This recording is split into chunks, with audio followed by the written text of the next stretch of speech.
Yavan Artha Udapani. In this verse, Lord Krishna says that for one who has understood the truth, Brahmana doesn't mean by caste Brahmin or someone who's born a Brahmin in this particular verse. It means one who has understood the divine, one who has understood the eternal truth. Brahma is knowledge. So one who is knowledgeable, for him, the Vedas, the entirety of the Vedas is nothing but a well in a place which is already flooded with water. So what is the use of using a well where the entire land is flooded and irrigated with water? So once you have so much knowledge, what is the requirement of trying to get more from the Vedas? Because once you understand these basic concepts, everything else is within this. So you don't need anything else. Simple. And then it says, Karmanyeva adhikaraste, ma phaleshu kadachana, ma karma phalaheturbhuh, ma te sangostho karmani. This is the most famous verse of the Bhagavad Gita, one of the most important verses which comes to our mind when we look at this picture, Lord Krishna teaching Arjuna. This is the picture that comes into our mind. Karmanyeva adhikaraste, which is the essence of the Gita.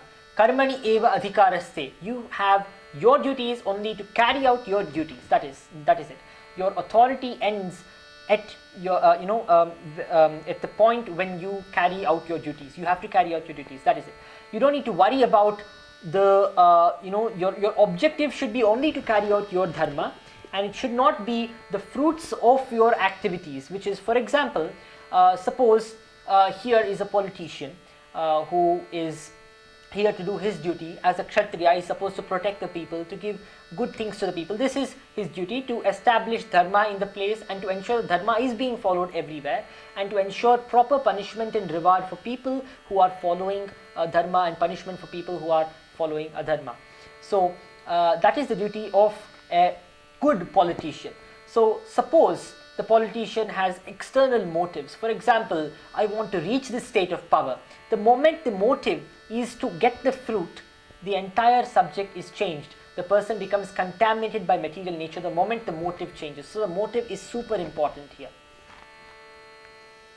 Yogastha kuru karmani sangam tyaktva dhananjaya siddha siddho samo bhutva samatvam yoga uchyati. Siddhya siddhyos samo bhutva. So yogastha kuru karmani. Yoga is not just the physical yoga that it's very popular for today. Yoga means the combination of the body, mind and the soul. And here yoga means the Sankhya yoga. So the Sankhya yoga is all the philosophy that is being explained in the previous verses.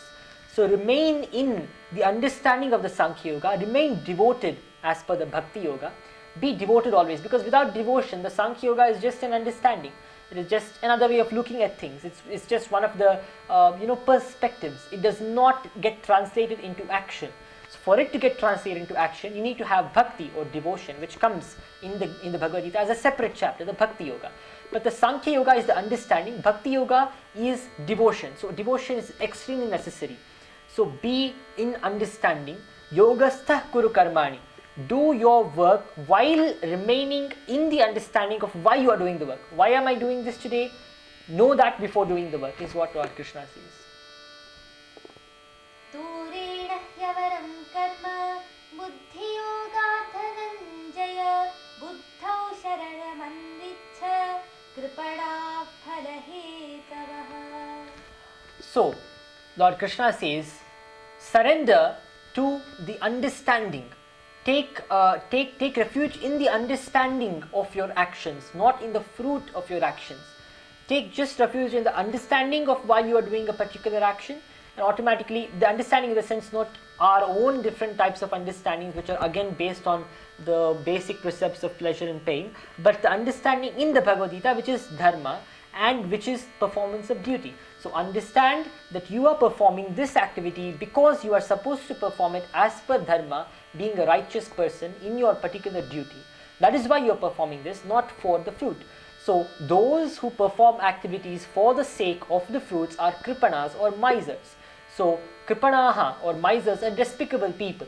They do things only for the fruit. So they earn money only to enjoy it. They earn money only to hoard it or to enjoy it. They're all misers.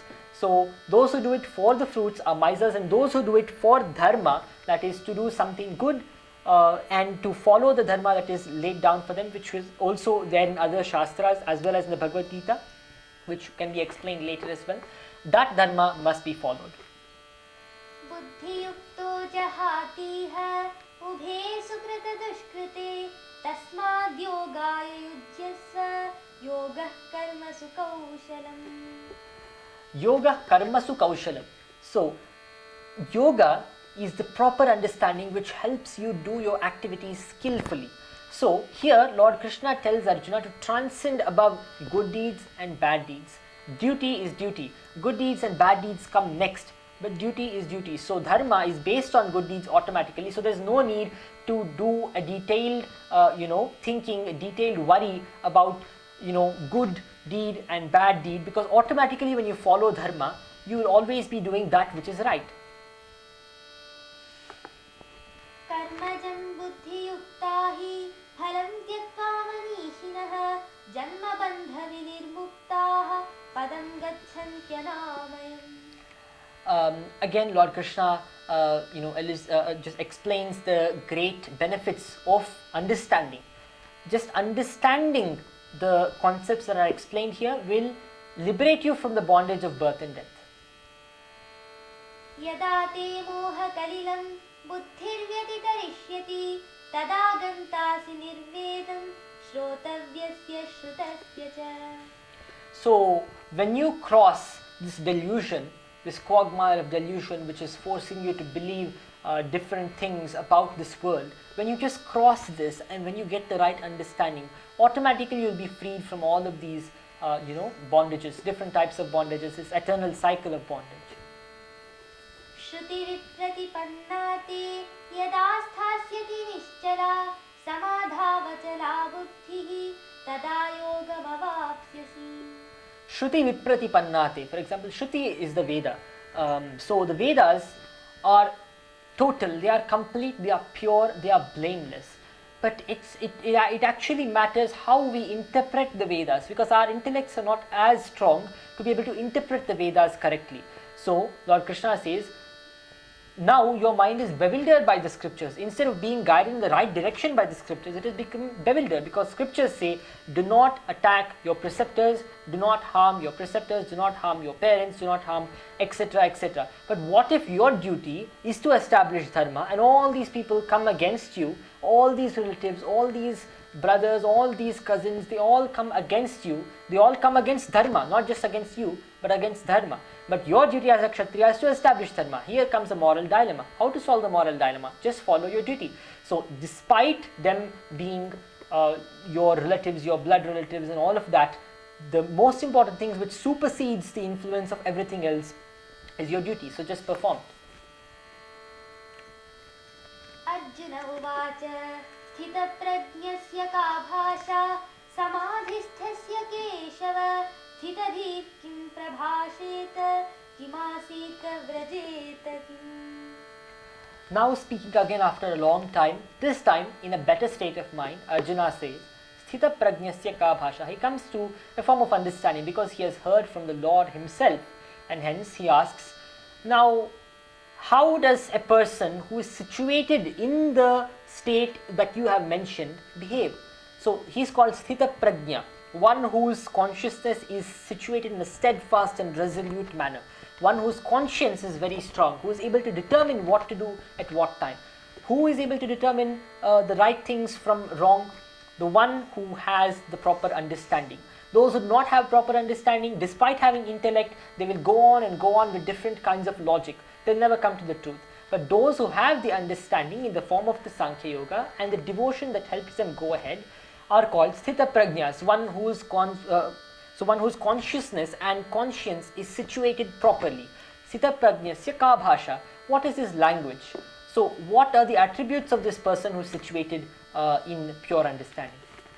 Shri भगवानुवाच प्रजहाति यदा कामान् सर्वान् पार्थमनोगतान् आत्मन्येवात्मना तुष्टः स्थितप्रज्ञस्तदोच्यते. So the Lord says that the person who, now is the definition of Sthita Prajna, one who is content in himself. So, prajahati yada kaman, once he gives up all the desires, giving up the objects is not the goal here, giving up the desires is the goal here. So giving up the objects is one thing that many people do, and then they again fall into the attraction of those objects. For example, these days many people just take sannyasa immediately after reading some verses in some scriptures or some Gita or listening to some other person. They just take up sannyasa because they have that desire of sannyasa, the desire of renunciation. That's commendable. They have the determination. But the problem here is they are trying to give up the objects and not the desires. Giving up the desires is a tactful skill which we all have to develop. Because we are born with desires. From the very beginning of birth, we have all kinds of desires. The Lord never tells you to give up those objects. For example, to give up the sustenance of your body, the objects, to give up these objects. In fact, there were many great people who were surrounded by objects and yet remained in total understanding. So here, you have to give up those desires. Prajahati yada kaman, sarvan partha manogatan. These desires are not somewhere outside of you, but they're inside you, they're inside the mind. So it's not so difficult to control, is what Lord Krishna is saying. But then Arjuna again says that yes, it is difficult to control. The mind is like it is very difficult to control. But since it's within you, if you make a very conscious and determined effort, you will be able to get over it. So, prajahati yada kaman sarvan parthamanogatan atmanyeva atmana tushtah. One who is content with himself, because as they say, happiness is within you, it's not outside you. We all search for happiness outside of us because we don't know what's inside us. Once we know what's inside us, the happiness outside us seems like, something very trivial and insignificant. So all the happiness outside us becomes insignificant. That's the reason why great people like Buddha were just able to sit under a Bodhi tree after enlightenment. Once they knew enlightenment, they could just close their eyes forever. They need not look at things around them, search for happiness around them, because they found the eternal happiness. Dukkeshvanuddvignamanaha sukheshu vigatasprahah vitaragabhayakrodhah sthitadhir munirujyate. So one who is not perturbed and anudvigna, one who is not agitated by dukkha, by sorrow, by grief, by displeasure, by pain, one who is not perturbed. This is a state of yoga. This is quite high, but we have to reach this state. Dukkeshu anudvigna manaha, sukheshu vigataspraha, one who is not attached to happiness, attached to pleasure. So this is a form of yoga, and we all have to strive towards this. Not being excessively perturbed by dukkha and not being excessively attached to sukha is the state of a sthita prajna. So we all have to reach that state very soon. Sthita prajna. Yes sarvatranabhisnehah tattat prapya shubhashubham nabhinandati nadveshti tasya prajna pratisthita. One who accepts that which is auspicious and inauspicious with the same mind. Again, this also has a very important caveat.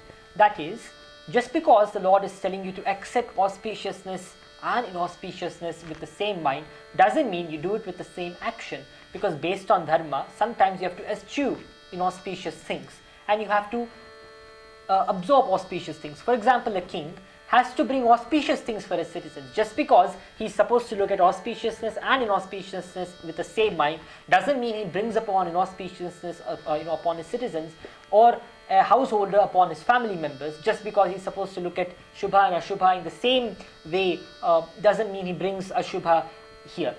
He is supposed to look at it with the same mind, but when it comes to action, he again has to follow dharma. Yada samharate chaham kurmongani Chayam. sarvashah indriyani indriyartheshu tasya prajna pratisthita. Indriyani indriyarthebhyah. So, when the person is able to control his senses and pull them inwards, the senses are not bad either.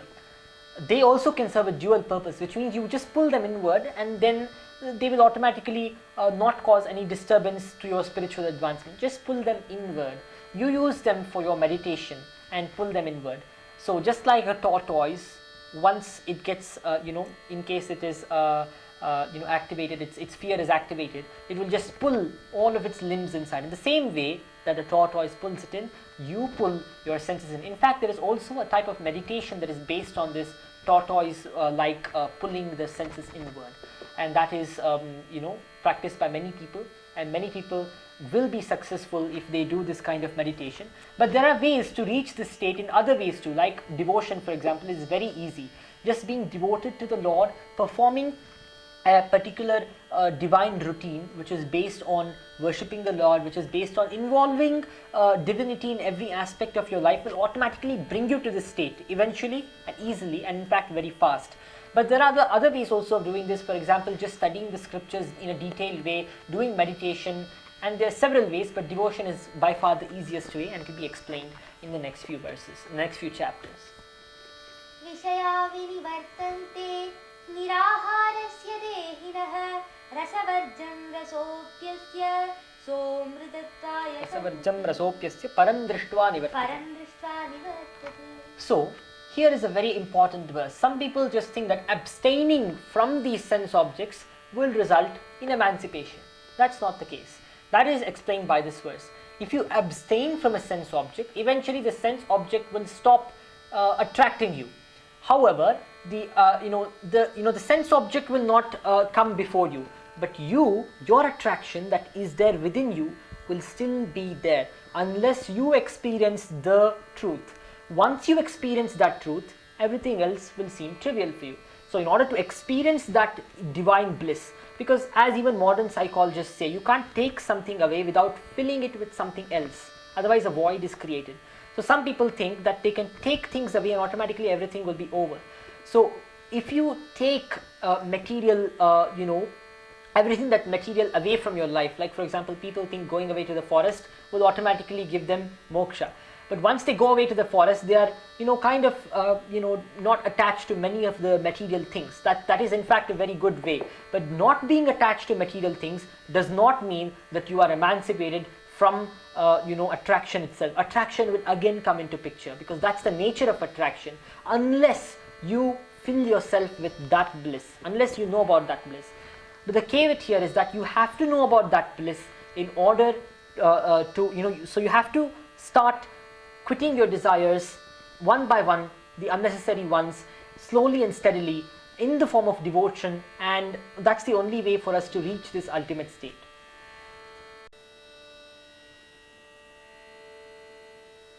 यततो ह्यपि कौन्तेय पुरुषस्य विपश्चितः इन्द्रियाणि प्रमाथीनि हरन्ति प्रसभं मनः. Lord Krishna says, Yatataha api purushasya, even of that person who is trying. So already after understanding all this, some people start to embark on a journey of trying to control the senses. So wherever they go, they try to control the senses. But the sense organs are so powerful, pramathini, they're extremely powerful, they're so strong, and hence they will again sway you back towards towards the attractions. Hence Lord Buddha also gives a sermon here. Buddha's philosophy is totally based on the second chapter.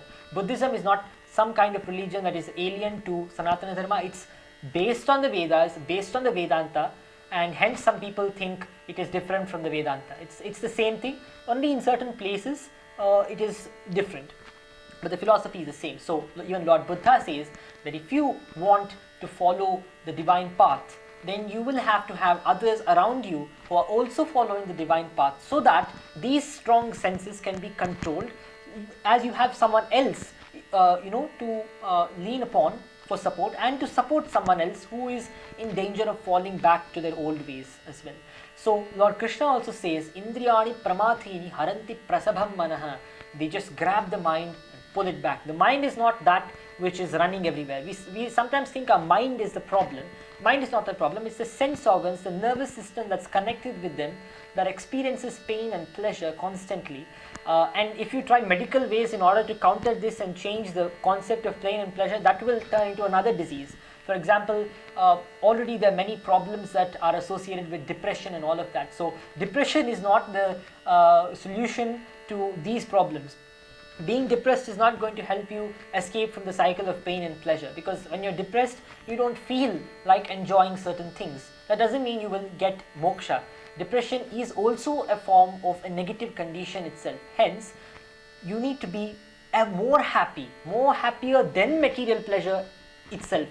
Lord Krishna is not asking us to be sad, to be bereft of everything, but He's asking us to look for the divine that is beyond all of this. Not beyond, not less, is what is being explained here. तानि सर्वाणि संयम्य युक्तासीत मत्परः वशे हि यस्येन्द्रियाणि तस्य प्रज्ञा प्रतिष्ठिता.